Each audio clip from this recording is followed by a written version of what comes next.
오늘은 3.1절인데요. 혹시 3.1절이 시작된 지 몇 년 된지 아십니까? 다른 거는 다 까먹었는데 어릴 때 아이고 3.1 이렇게 그 역사 선생님이 가르치시는데 아직도 그거를 잊어먹지 않아요. 그래서 아이고라고는 1919년 그죠? 그래서 1919라고 이거를 아이고 3.1절 그랬거든. 그렇게 연도를 외우게 하셨습니다. 1919년에 이렇게 시작이 됐으니까는 96년이 됐더라고요. 저희 할머님이 1918년생이셨어요. 그래서는 그 날짜를 기억하고 있었는데 살아계신 지금 97세, 그죠? 그렇게 됩니다. 96년, 96살 되신 분 아직 우리 교회는 없죠, 그죠? 96세 되신 분 혹시 3.1절 그때 당시에 살아계신 분이 이 자리에는 안 계신 것 같아요. 그렇다면은 우리가 보지 못했고 듣지 못했고 그러한 것들을 지금까지 지키고 있는 이유가 뭐냐? 역사를 통해서 우리에게 가르쳐주는 것들이 있습니다. 우리가 지난 날들을 잘한 것들은 계속 개선하고 또 우리가 실패한 것들은 반성하면서 우리가 그렇게 살아가야 되는데 살아가면서 우리들이 망각하기가 참 쉽습니다. 잊어버린다는 거예요. 잊어버리는 것이 좋은데 특별히 잊어버리지 말아야 될 것들이 있죠. 우리의 아픈 역사, 또 실수한 것들, 이것을 통해서 우리는 똑같은 일들을 방지하고 또 이러한 일들이 일어나는 것을 우리는 예방을 해야 됩니다. 여전히 뭐 일본을 미워하자 이런 것이 아니라 우리가 그 아픈 그 상처들이 아직 씻어지지 않았고 아직도 해결되지 않았음에도 불구하고 많은 젊은 사람들이 그러한 과거의 일들을 전혀 자신의 삶하고는 상관없는 것으로 여기고 살아가는 사람들이 많아요. 그러다 보니까는 성경 안에 있는 이야기들도 마찬가지입니다. 그것은 히브리 사람들의 이야기이고 우리와는 상관없는 이야기인데 왜 굳이 이 성경에 대한 이야기에 사람들이 많이 관심을 두는지 모르겠다. 그렇게 이야기하는 사람들도 많이 만났습니다. 근데 성경에 있는 이야기는 그냥 단순히 이스라엘 백성들의 이야기가 아니라 하나님이 이 성경을 통해서 오늘날 많은 이 땅에 있는 모든 사람들을 구원하시기를 원하시는 하나님의 사랑의 뜻이 그 안에 담겨져 있음을 우리는 분명히 기억해야 됩니다. 재미있는 동영상이 하나 있습니다. 여러분 이 모습 보면서 전하고자 하는 것은 무엇인가 한번 이 시간에 메시지를 전달받았으면 좋겠습니다.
Would you stop crying?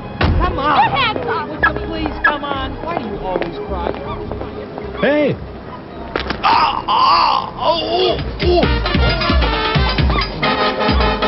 Yeah.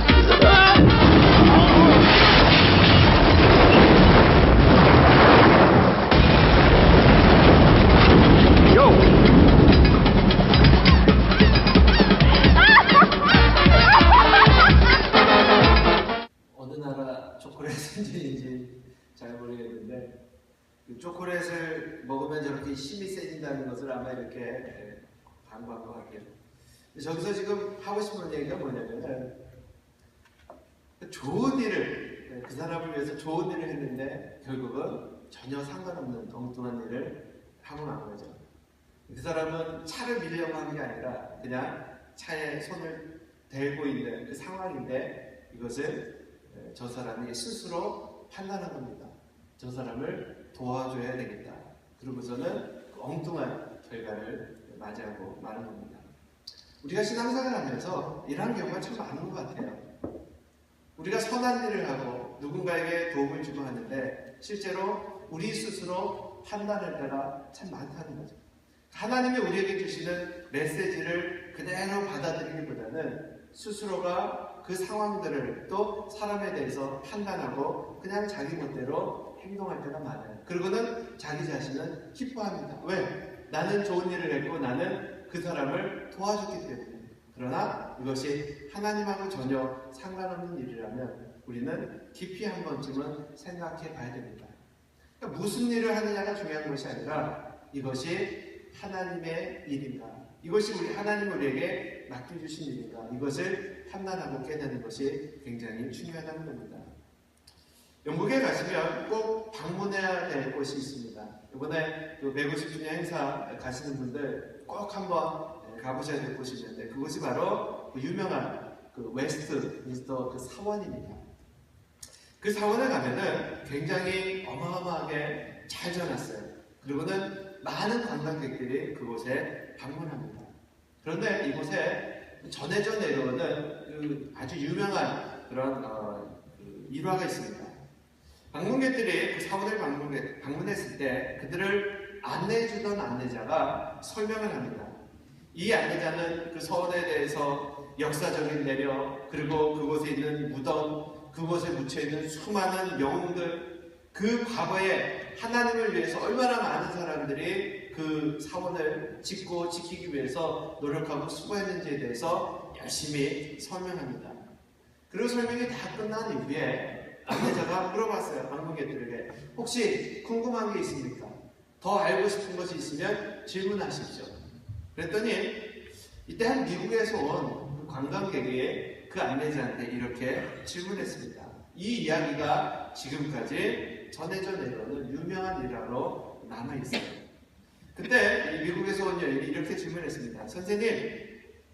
선생님께서 지금 웨스트민스터 사원에 대해서 여러 가지 훌륭한 설명을 참 잘해주신 거 정말 감사합니다. 그런데 제가 알고 싶은 것이 꼭 한 가지 있는데 최근에 이 사원을 통해서 구원받은 사람이 몇 명이나 됩니까? 라고 질문했어요. 바로 이 질문에 그 안내자는 당황할 수밖에 없었다고 합니다. 이 이야기가 오늘날도 신앙생활하고 있는 우리들에게 아주 중요한 문제라고 저는 생각합니다. 교회의 건물을 또 역사를 그것에 묻혀있는 많은 훌륭한 사람들을 설명하는 그 교회. 그런데 이제 그 교회를 통해서 더 이상 구원받는 사람이 없다는 거예요. 과거의 이야기들을 관광객들에게 설명해주는 그 안내원. 그러나 더 이상 그 교회는 사람들이 예배하고 사람들을 전도하는, 사람들이 구원받는 통로로 쓰임받지 못하고 있다는 사실입니다. 오늘날도 한국, 미국도 마찬가지입니다. 대형 교회들이 굉장히 많이 세워집니다. 점점 교회를 크게 짓고 수많은 돈을 들여서 호화롭게 멋지게 교회 건물들을 지어가고 있습니다. 그런데 이미 유럽은요, 로마, 독일, 영국, 수많은 그 선진국들의 그 초대형 교회들이요, 지금은 예배를 드리지 않습니다. 관광객들을 받아들이는 그러한 곳으로, 유명한 그런 명소로 바뀌어가고요, 박물관으로 교회들이 변해가고 있다는 거예요. 한때 수많은 사람들을 수용하기 힘들어서 교회를 점점 늘려야 됐던 그 교회들이, 그 건물들이 이제는 박물관으로 심지어는 술집으로 변해가고 있다는 사실 앞에 오늘날 우리는 교회가 어떠한 모습으로 세워져야 되는가 우리가 심각하게 한 번쯤은 생각을 해봐야 됩니다. 이 모든 형식과 현상들, 과거의 그러한 히스토리들을 보면서 여전히 교회들을 크게 건물을 늘려갈 필요가 정말 우리에게 있는가? 오늘 우리는 교회에 왜 나왔는가 질문해 보기를 원합니다. 왜 신앙생활 하는가라는 질문 앞에 우리는 답할 수 있어야 됩니다. 왜 신앙생활 하십니까? 교회에 왜 나오십니까? 만약에 어떤 사람이요 배를 타기 위해서 항구에 갔습니다. 그러고는 질문합니다. 배 그 항구에 가서 야, 이 배 엄청나게 크네요. 이 배 몇 톤짜리입니까? 몇 명이나 탈 수 있습니까? 이 배는 가격이 얼마나 되죠? 색깔이 멋있군요. 이 배를 짓기 위해서 몇 년이나 걸렸습니까? 수많은 질문합니다. 그런데 이곳에 빠져있는 질문이 하나 있습니다. 그게 무엇입니까? 이 배가 어디로 가죠? 배를 타기 위해서 항구에 왔다면 그 배가 어디로 가고 있는지, 어디로 가야 되는지를 질문해야 되는 것이 당연하다는 겁니다. 즉, 배를 타기 위해서 항구에 갔다면 그 배가 어디로 가는지 알아야 되는 것처럼 오늘 우리가 하나님 앞에 나왔다면, 교회에 왔다면, 예배드리러 왔다면 신앙생활의 목적을 알아야 된다는 겁니다. 어느 교회나 목회자의 목회 비전에 따라서 교회의 형식과 색깔 그리고 형태들이 조금씩 다릅니다. 선교를 굉장히 추구하는 교회가 있습니다. 그래서 이름도 선교교회라는 이름들을 요즘은 많이 쓰는 것 같아요.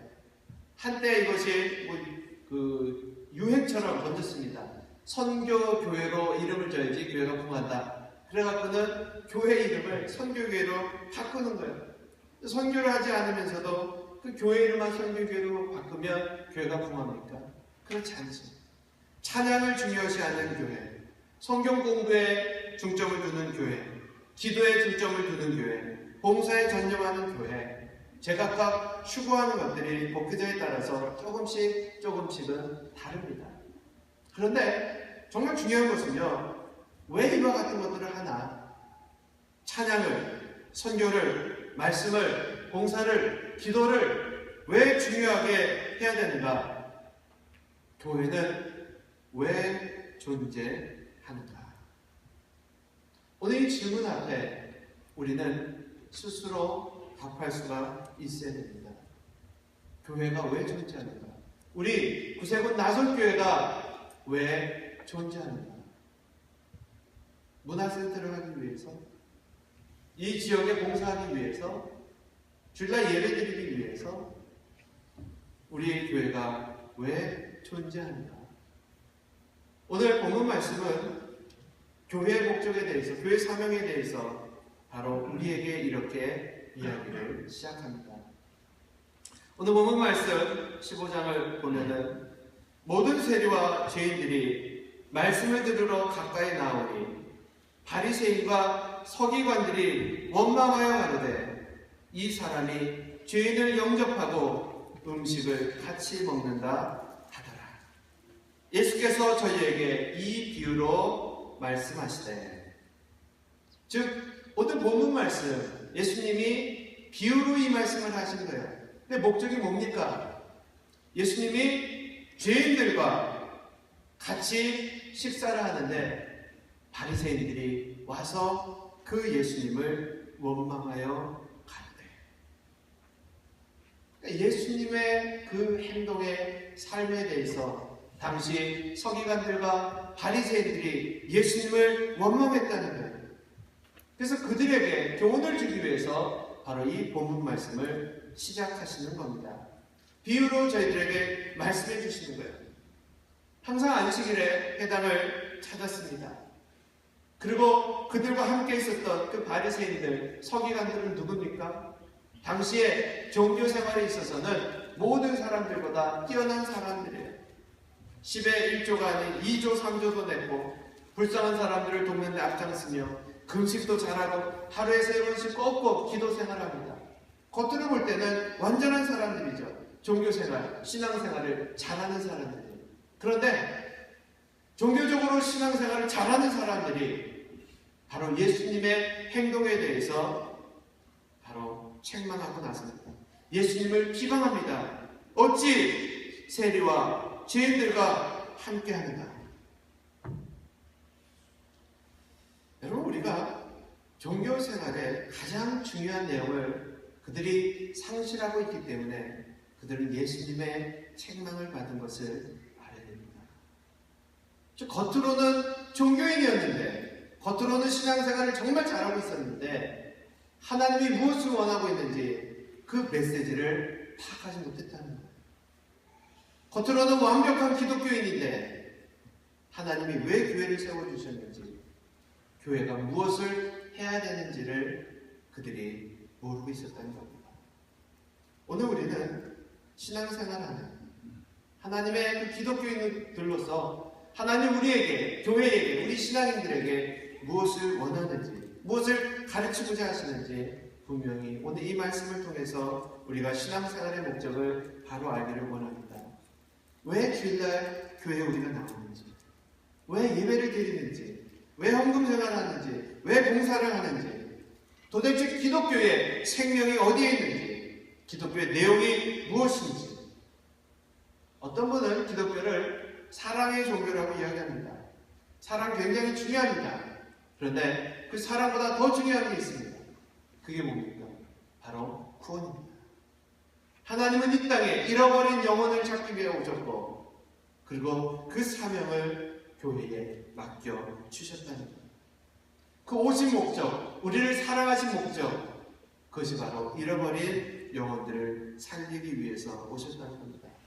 즉, 우리 신앙생활의 목적은 잃어버린 하나님의 영혼을 찾아 하나님 아버지를 기쁘게 해드리는 것, 이것이 바로 우리 교회의 사명이요, 우리 신앙인들의 목적임을 분명히 깨닫기 원합니다.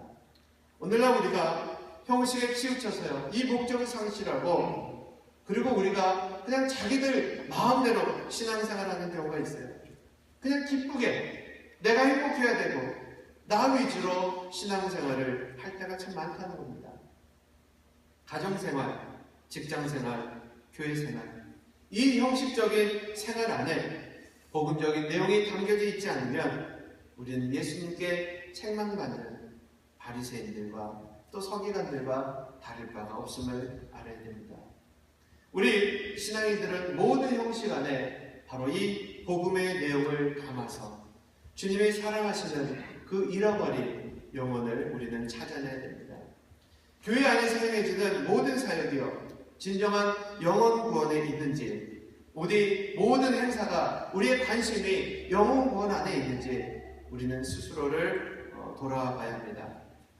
찬양대의 찬양, 하나님이 주신 귀한 은사들, 하나님께 영광 드리기 위해 찬양하는 것, 정말 감사를 드립니다. 그런데 찬양대는요, 한 걸음 더 나아가세요. 그 찬양 안에 담겨져 있는 그 구원의 메시지, 이 거룩한 메시지가 어느 누군가에게 전달되어서 그들의 마음을 열고 하나님을 만날 수 있는 그러한 통로가 될 수 있도록 그렇게 기도하면서 찬양을 드려야 됩니다. 사람들이 단순히 그 찬양에 열광하고, 사람들이 단순히 찬양을 통해서 하나님 앞에 같이 찬양하는 그것으로도 우리가 만족하겠지만은 그 가운데에 이 찬양이 누군가를 하나님께로 인도할 수 있는, 예수님께로 인도할 수 있는 통로가 될 수 있도록, 그렇게 쓰임받을 수 있도록 그렇게 기도하면서 찬양을 불러야 된다는 거예요. 봉사도 마찬가지입니다.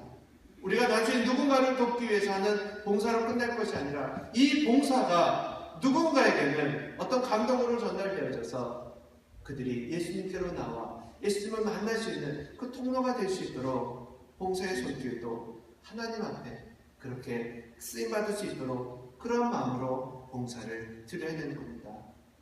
주보에도 실었지만 구세군 문화센터, 오늘 그렇게 식사마자 한 번의 예배를 드릴 수 있도록 찾아오셔서 얼마나 감사한지 몰라요. 교회를 잘 믿고 신앙생활 잘 하시는 분들이 오시는 것도 감사하시겠지만 특별히 저는 종교에 대해서 잘 몰라요. 그러고는 스스로 이렇게 고백하실 적에 하나님께서 정말 그의 마음속에 하나님 만나주시기를 간절히 소망합니다. 이 문화센터도요, 단순히 그냥 연세 드신 분들 그냥 즐거운 소일거리로 하는 것으로만 끝나서는 이것은 아무런 소용이 없습니다. 우리 교회가 이러한 프로그램들을 제공할 때에 그 안에 하나님을 알지 못하는 분들이 분명히 계셔요. 그분들이 하나님을 만날 수 있도록 우리가 봉사하고 수고하고, 그래서 한 분이라도 하나님을 만날 수 있다면 그것이 바로 우리 교회의 상급이요, 하나님이 기뻐하시는 하나님의 일이 될 줄로 믿습니다. 세상에는요, 가진 자, 못 가진 자, 잘난 자, 못난 자 여러 가지로 사람들을 분류합니다. 그런데 하나님 앞에서는요, 딱 두 종류로만 분류합니다. 하나님이 사람들을 분류할까요? 하나님 차별하지 않으시지 않습니까? 뭐 이렇게 질문할 수도 있는데, 하나님도 두 부류로 나누세요. 믿는 자와 믿지 않는 자. 하나님 앞에서는요, 믿는 자와 믿지 않는 자로 갈라진다는 거예요. 오늘날도 우리 주변에 너무나 많은 사람들이 하나님을 알지 못한 채 살아가고 있습니다. 근데 중요한 사실은요, 하나님의 관심과 애정이 그 잃어버린 영혼들에게로 어떻게 나타나는가, 또 오늘 우리를 통해서 어떻게 그 잃어버린 영혼들을 대해야 하는가, 하나님이 우리에게 가르쳐주고 있다는 거예요. 오늘 본문 말씀은 우리가 너무도 잘 알고 있는 이야기입니다. 잃어버린 양의 비유. 어느 한 사람에게 100마리의 양이 있어요. 한 마리를 잃어버렸습니다. 그랬더니 이야기합니다. 너희들 중에 양이 100이 있는데 하나를 잃어버렸다. 그러면 99를 여기다 두고 그 잃어버린 한 마리를 찾기 위해서 찾지 않겠느냐? 내가 세리들과 죄인들과 함께하는 것은 바로 그 잃어버린 그 양을 찾기 위한 바로 그 과정임을 그 종교인들에게 가르쳐주고 있다는 거예요. 여러분은 99마리의 양입니까? 아니면 한 마리의 잃어버린 양이십니까? 양에 대한 이야기를 성경은 참 많이 하고 있죠. 이사야서는 우리에게 이렇게 이야기합니다. 우리는 다 양 같아서 그릇 행하여 각기 제 길로 갔거늘.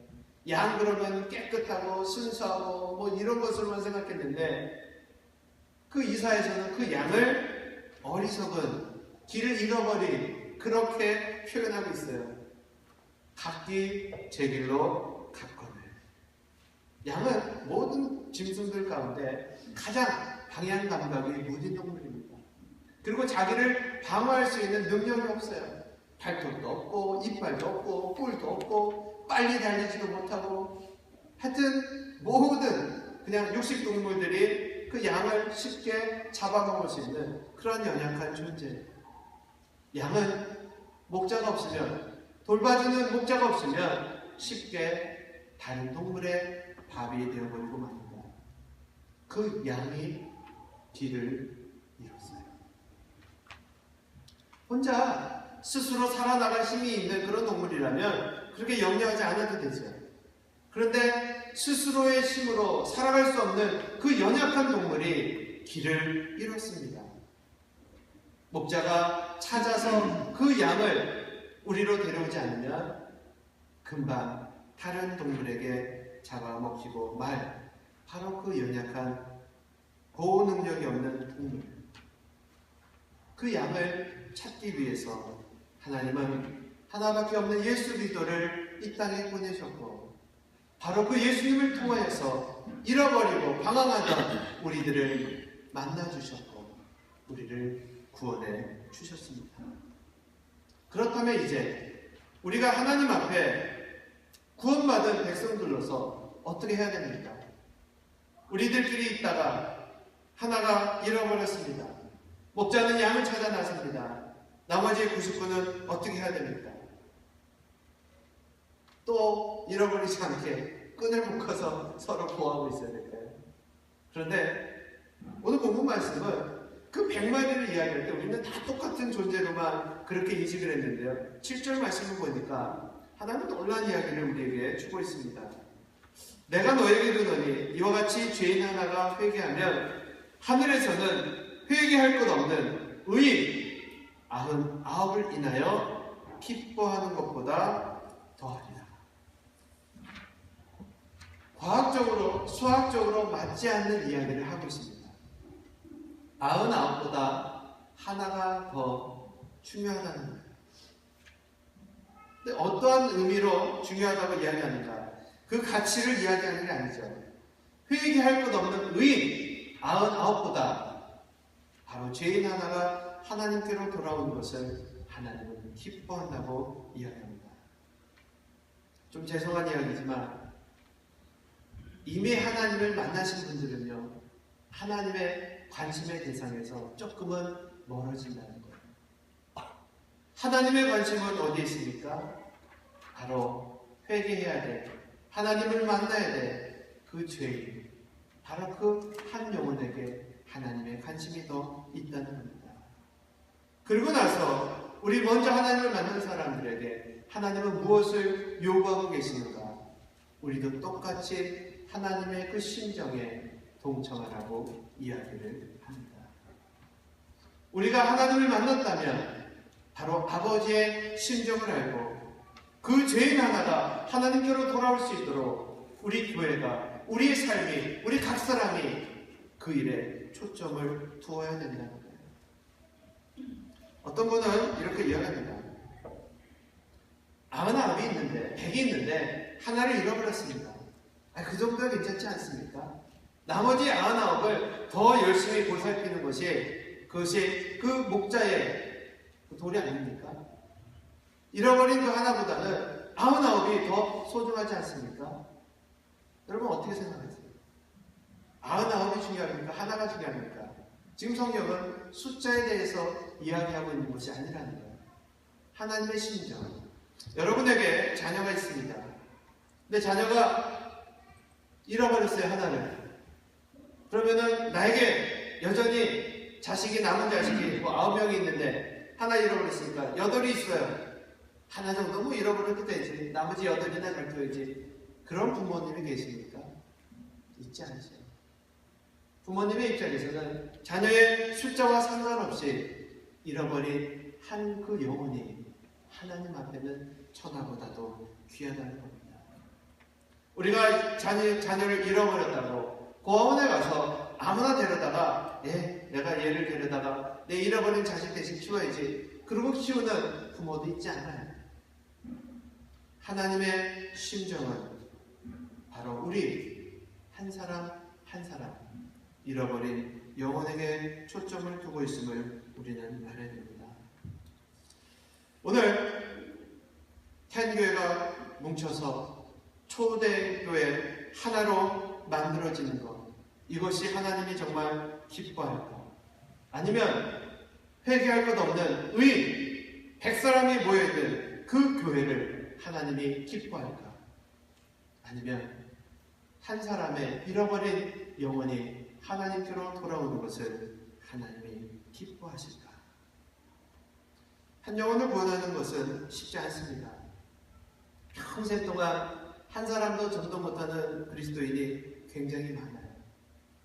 이 시간 우리가 한 사람을 여러분들 스스로 머릿속에 떠올리시길 바랍니다. 한 사람을 정하시기 바랍니다. 우리 교회로 데려오지 않아도 좋습니다. 하나님을 알지 못하는 그 한 사람을 정하세요. 그리고 작정하세요. 그리고 기도하세요. 그리고 주님께로 인도하시기 바랍니다. 교회 나오세요라고 이야기하지 마세요. 예수님 믿으세요라고 전하시기 바랍니다. 교회로 데리고 나오는 것은 전도가 아닙니다. 예수님을 만나게 해야 합니다.